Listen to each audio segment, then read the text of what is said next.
What is up, guys? Welcome to the next episode of Thinking It Through with Nate. I am Nate, your host. Today we're going to be talking about, do we need changes in the government, in society, in the world? Seems like everybody says yes, but there is a large debate about what those changes are and about how to go about those changes. And specifically today I want to focus on whether or not the government should take part in those changes. Hint, yes, they have to. So we're going to dive into that, a bunch of surrounding topics and whatnot. So let's go ahead and get started. So just a larger overview of the topic is basically, do we need changes? Yes or no? And again, I think that most people will say yes. Something needs to change in society. Society is not going in a good direction. A lot of things are going wrong frequently, no matter what side of the spectrum you're on, or what kind of what echo chamber you're part of. There is something that is a problem that you believe in that needs to be changed. And I want to create that as somewhat of a common ground for everybody to start this conversation. And the point of this conversation specifically is going to be to try to show people that we do need the government to make large changes and that they have to be part of that. And that, if you're somebody who believes the government shouldn't exist, I'm going to try to prove you wrong on that. If you are somebody that thinks that the government shouldn't be involved in big changes, I'm going to try to prove you wrong on that. Not to be confrontational or anything, but I think this is something that we need to get through our heads. So let's just start off simple, right? Do we need changes? Everybody says yes. How do we go about changes? How do changes happen? Changes happen by a group of people getting together who really care about it and putting a lot of time and effort into those changes. And oftentimes that's going to take a lot of money as well. Now, what does it take to get a bunch of people organized and passionate about an issue to actually change it? Not to request other people to change it, getting out to protest and stuff like that. That's requesting other people to change it, right? What does it take to actually make big changes? And I think that everybody would agree, not only do we need changes, but we need big ones, and we need them soon, or else, the country's going to crumble, or we're all going to die from climate change, or, whatever you believe is like the biggest existential threat going on right now. Everyone believes something is a big existential threat right now, because it's hard not to feel that way, and it's hard not to feel like our society is crumbling, because it is.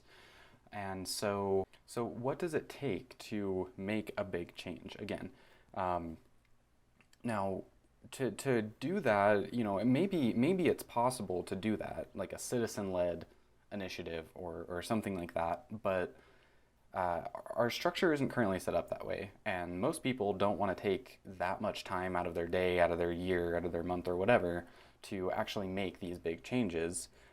They want to either donate some money and let somebody else take care of it, or maybe they'll donate like an hour a week or something like that to just aid in somebody else's initiative to do this. And even when that happens on the nonprofit scale, on the private citizen scale, right, it doesn't, we just simply cannot organize enough people, enough resources, no matter what. And I'm sorry, like, it doesn't matter what the issue is, it doesn't matter how compelling it is, it's impossible to organize something that's completely citizen-led. That's just the way that our society works and the way that people are. So that's my first argument for like leading, as you can see, like why I think that the government has to be involved. Now, the next thing I want to talk about is, people are right to be skeptical of the government. Like, I definitely am not trying to discount that, and I'm not trying to say that the government in its current state is going to make these changes or wants to make those changes or would even do it effectively.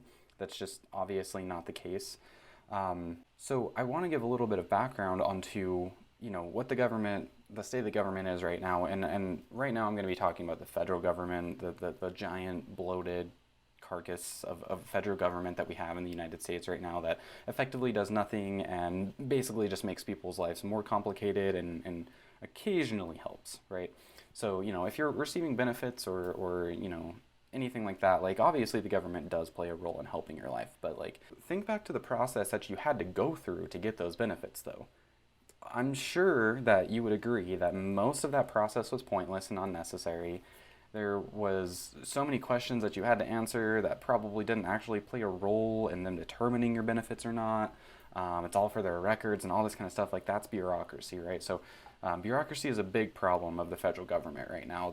It's just giant, bloated, uncoordinated. Nobody works together. All the departments are separate and nobody shares information and all that kind of stuff, right? We have a very ineffectual federal government right now. On top of that, we have a corrupt federal government right now. I mean, all of the people, almost every single elected representative in the House and in the Senate is corrupted. They received money from giant corporations or very rich individual donors to get elected, which now makes them beholden to what their desires are, or else they won't get reelected. Now, just a side tangent here, I don't get that. I really don't get it, because if you start off thinking, I want to be a public servant, I want to do something to make these big changes, I want to be in the position to actually make those big changes, so I'm going to run for office, right? And then somebody comes to you and says, hey, I'll give you $1,000,000 to run for this office. You know, there you go, I represent big oil, whatever. And then you get into office, and then they come up to you and say, hey, remember when I donated $1,000,000? Well, anyway, I want you to vote yes or no on this piece of legislation that's going to have to do with big oil, making big oil weaker, or whatever like that is. And they say, you know, if you do, great. I might actually have another $1,000,000 for you, side topic. But if you don't, you know, we're talking to this other candidate, and, you know, whatever. So, like, they do what they can to make it not a quid pro quo, and it's not actual corruption in that kind of way by the government sense, but everyone knows what's happening, right?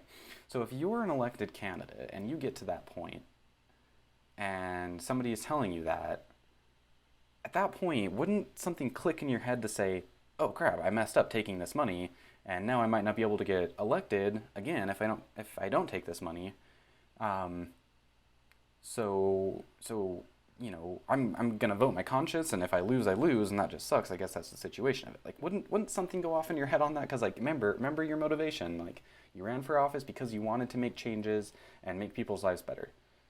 But then it seems like, and again, this is what I don't get, is that everybody who gets into those positions of power get to that point, and then they say, good point. I guess I will vote for this big oil and make sure you can donate in, because I got to get elected again so I can make those big changes. Like, that doesn't make any sense, right? Like, you've sold out now. You're not going to make any big changes. You are just serving big pharma, big oil, whatever it is, big tech. You know, you're not actually serving the people anymore. Like, at that point, at that exact point, when you decide to vote, or even to take that money, really, I mean, you should know better than to take that money because you know they're going to do this. But even if you did take that money not knowing, and then you get to the point where they're telling you they're going to pull their funding if you don't vote for something that they want, like, that's the point where you should realize, like, oh, this is corruption. If I do this, then it doesn't matter what position of power I hold, because I'm just doing it for them, and I'm not doing it for the people I got elected for in the first place. So that it just doesn't click for me. I don't get why you would do that. It doesn't. Who cares if you get reelected if you aren't serving the people that you wanted to get elected for in the first place? Get out of here. Let's get someone who's actually going to represent the people. And I think part of that is very difficult to do. I mean, really, really difficult to do, because, you know, the more money you have, the easier it is to get elected, because you can buy TV ads and get your name recognition out there, and that's just kind of how it works. And so we need policies that reform corruption, and I think that's another thing that everybody can agree on. That's one of those big changes that everyone can agree on, is we need to get corruption out of the government, and I think everybody would agree on that, or at very least we need to outweigh the influence that big money has in politics. Because if you're, you know, unfamiliar with, you know, the laws and stuff around corruption in the United States federal government, there's a giant court case that you should research called Citizens United. I don't remember the entire case name, but if you search Citizens United, you'll find that out. And essentially what that Supreme Court case decided, the Supreme Court justices basically said that corporations fall under protected free speech. So they're basically treated as individuals, and giving money to a candidate is free speech. And so now corporations can donate an unlimited amount of money to campaigns. And so there are limits on campaign contributions for individual corporations and individuals, but not if you go through a political action committee, or otherwise known as a PAC, or you might have heard super PAC, which is a bunch of PACs combined into a super PAC. And so those methods basically became completely legal, and that's how dark money and all of this kind of stuff gets involved in politics these days. Well, unfortunately, because that was a Supreme Court case, it'd be really, really hard to overturn it. Basically, they've established precedent for something like this, and I believe they also referred to previous precedent on similar issues to try to establish this. So it'd be really hard to overturn that. So there are a lot of ideas right now on how can we outweigh corporate lobbying money by making it so individual contributions are more through publicly funded elections or something like that. And I'll probably make a video some other time on a specific policy that I really support. It's called Democracy Dollars, but I'll go into that, like I said, in another video.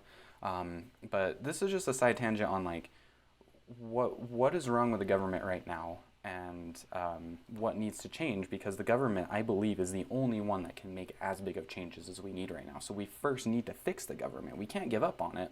Because if we give up on it, then we're basically saying we give up, and like on everything. And again, citizens are not going to coalesce on fixing infrastructure or making sure everybody gets their basic needs. Like, it's just never going to happen from a bottom up kind of thing. We need some kind of entity that ties us all together, aka the government, to do something like that. So we first have to fix the government. Now, the next thing that I want to talk about is taxes. So when you hear people talking about issues like wealth inequality or anything like that, like the first thing people will say is like rich people need to pay their fair share in taxes. And I made a video last week or something like that about how I believe that it's corporations that need to pay their fair share in taxes, not necessarily individuals, but wealthy individuals too. They're definitely not paying their fair share. But it doesn't really matter if you pay your fair share in taxes if taxes just go to funding war, or go into this ineffective bureaucracy, or go to ineffective programs that really aren't doing anything for us. So regardless if people are paying their fair share of taxes, it really doesn't matter when it comes down to where those taxes go. So we need to fix where those taxes are going to. So taxes are absolutely necessary, and I believe that people should pay their taxes, but I also understand why people want to evade taxes right now. Even if it's not for the right reasons, I think there is a right reason to want to do that. I don't think you should, by the way. This is not advice to evade taxes. But I think that it makes sense to have that stance when you know that your tax money is not going to anything that benefits you, your neighbor, your community, or people across the nation and communities, So I don't blame people on that. And so that brings me to my next thing, which is reorganizing the current funds that the government is spending.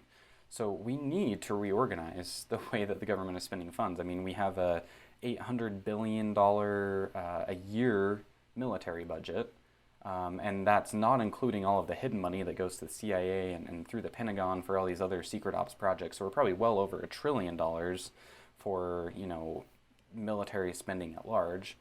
And then, there's tons of other things that we're wasting money on that makes no sense. I mean, find people in different parts of the population and somebody will tell you something you've probably never even heard of that they know that the government is wasting their money on.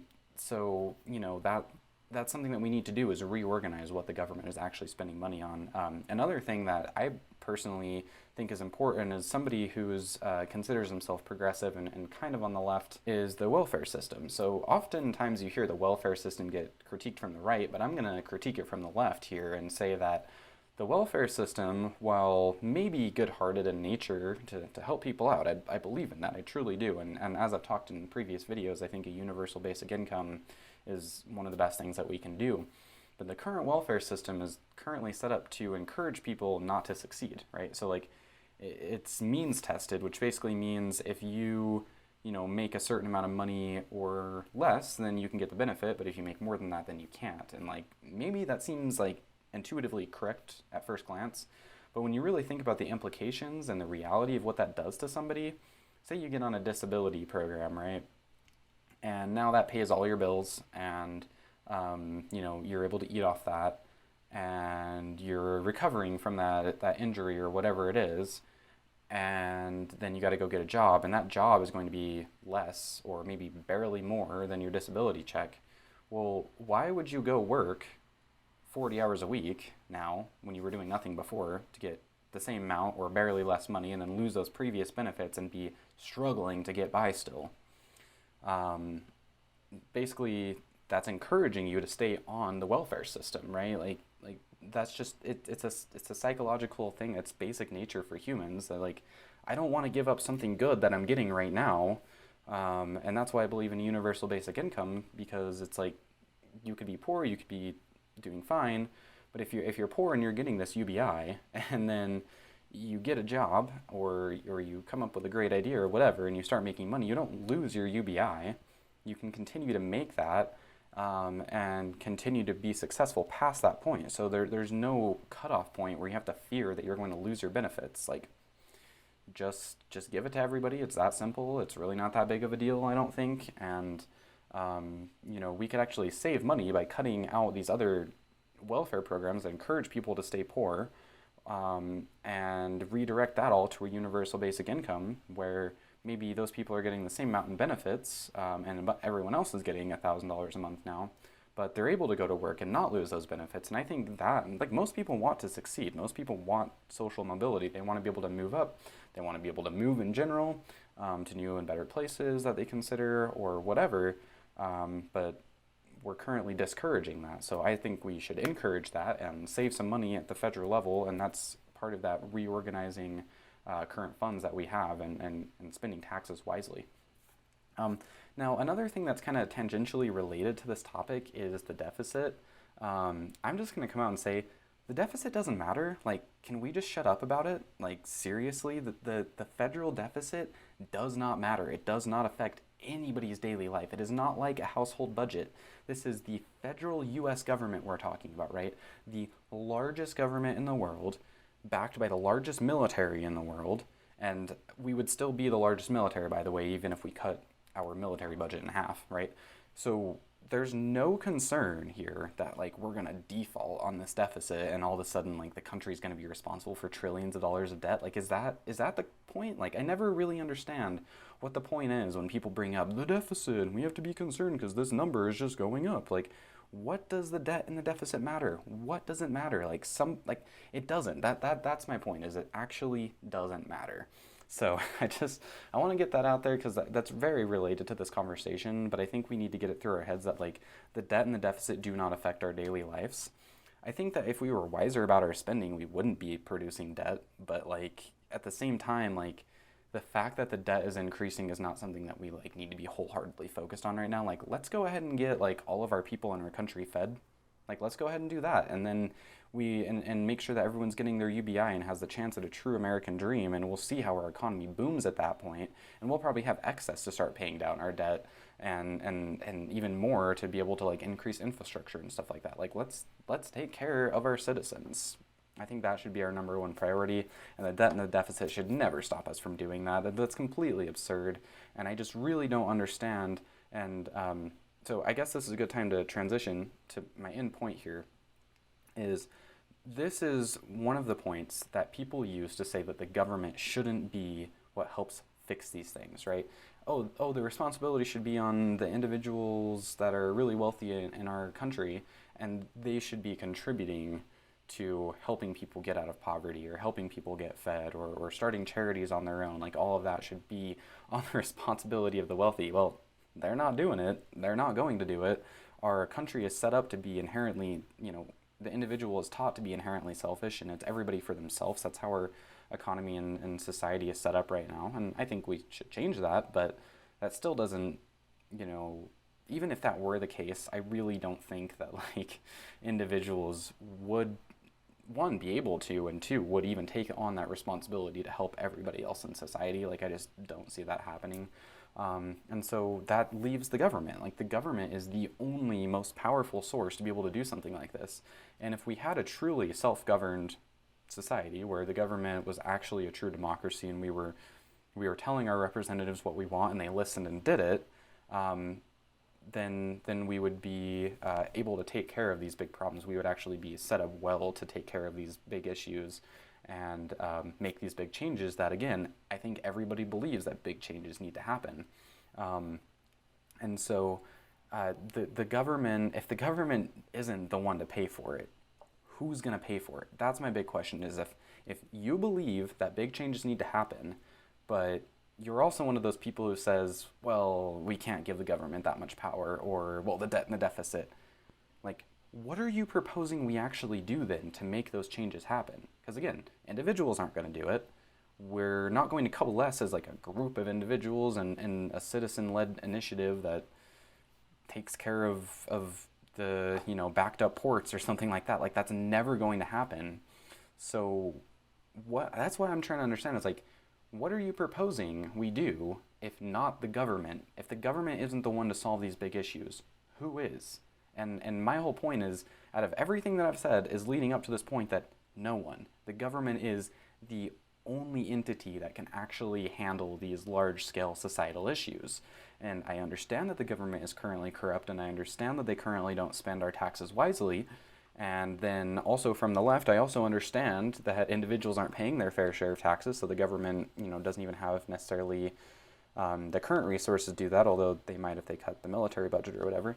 But out of all of those things can be fixed, and I think that's what we should focus on first, because if the government is the only entity that can actually fix these problems, and you're not one of those people who's just complete doomer and has given up and just is like kind of wanting to see society fail at this point, if you actually have hope or want to have hope and want to see society get better, we need to fix these things about the government and then task the government with doing these big changes. So they're the only ones that can do it.